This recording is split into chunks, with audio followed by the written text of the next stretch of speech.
요즘 사회 돌아가는 걸 보면 너무나 무섭고 심각한 상황이라는 생각이 듭니다. 조국 법무부 장관 후보자 죽이기에 검찰까지 합세했다는 소식이 들려오고 있는데요. 오죽하면 검찰 쿠데타라는 이야기까지 나오는데 이 정도 규모의 움직임은 절대 윤석열 검찰총장의 허락 없이는 벌어질 수 없는 일이기에 검찰 쿠데타가 실시간 검색어 2위까지 차지할 정도로 많은 국민들이 분노한 상황이죠. 오늘은 전반적인 상황에 대해서 짤막하게 알아보도록 하겠습니다. 최근 검찰은 서울대, 부산대, 웅동학원, 사모펀드 등 대대적인 압수수색을 벌이며 조국 후보자와 그의 가족을 대상으로 수사 압박에 들어갔습니다. 그러나 청문회를 앞두고 이렇게 후보자를 압수수색하는 경우는 전례 없는 상황인데요. 이건 대통령의 권한인 임명권을 정면에서 부정하는 행동이나 마찬가지입니다. 왜 그러냐고요? 조국 후보자가 법무부 장관이 되면 기득권 세력들과 검찰 입장에선 난리가 나기 때문이죠.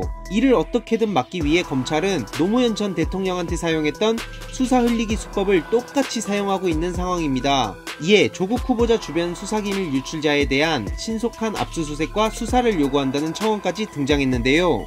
해당 청원은 검찰의 3번의 범죄 행위를 객관적, 합리적으로 추정한다며 법원의 심판을 받기를 요구했습니다. 먼저 조국 후보자의 친인척의 출국금지 사실을 공개한 점. 김학의 사건 당시 알게 됐듯이 출국금지는 본인 혹은 대리인이 출입국 사무실에 직접 방문해야 알 수 있습니다.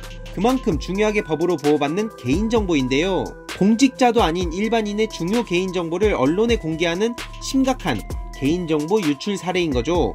둘째로 압수수색으로 확보한 수사기밀 언론 유출. TV조선에서 부산의료원장의 압수수색 정보를 획득하여 보도했죠. 수사기밀 유출은 법으로 금지하는 심각한 범죄 행위입니다.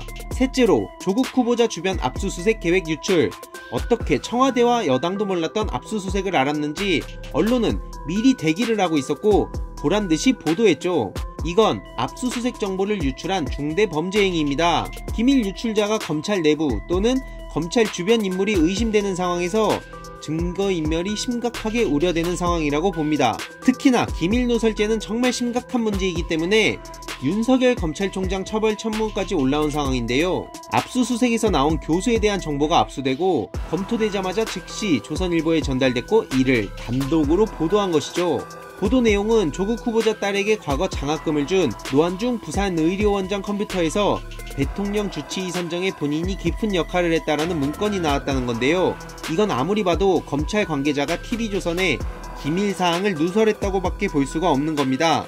이에 국민들이 의혹을 가지며 문제 제기를 하자 검찰은 그럴 리 없다라며 모르쇠로 일관했고 TV조선은 압수수색이 종료된 후 부산의료원 측 허가를 받아 해당 사무실에 들어가 타사 기자들과 함께 켜진 컴퓨터 바탕화면에서 보도된 내용이 담긴 문건을 확인했다라고 해명했는데요. 정작 보도에선 그 문건의 실물은 공개하지 않으면서 모두 검찰의 코멘트를 인용하고 있는 상황이죠. 심지어 TV조선과 검찰은 이러한 상황에 고작 빈 폴더를 증거로 내밀었다가 국민들의 분노만 더 키웠습니다. 이 와중에 피의 사실을 공표하지 말라고 경고까지 했는데도 불구하고 조국 후보자 부인이 20대에 산 땅에 대한 의혹을 퍼뜨린 정점식 자유한국당 의원과 초중등 교육법으로 제3자 제공을 금지하고 있는 조국 후보자 딸의 학생부까지 만천하에 공개한 주광덕 자유한국당 의원. 이 자료는 전부 어디서 났을까요?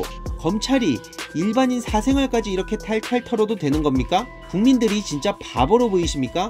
일부 국민들은 아직까지 윤석열 총장의 조직 장악이 안 된 것 같다면 믿자고 하시는데 형사부로 갔던 일반 사건을 특수 2부로 옮긴 게 이상하지 않으십니까? 윤석열 총장은 과거 중앙지검장이었고 특수 2부는 그의 친위대나 마찬가지입니다.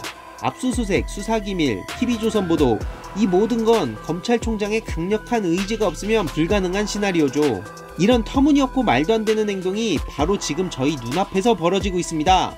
그래서 수십 년 전 검찰개혁과 언론개혁을 외쳤던 한 나라의 대통령까지 죽음으로 몰고 간 검찰과 언론의 만행에 대해서도 빠른 시일 내로 공유드리겠습니다.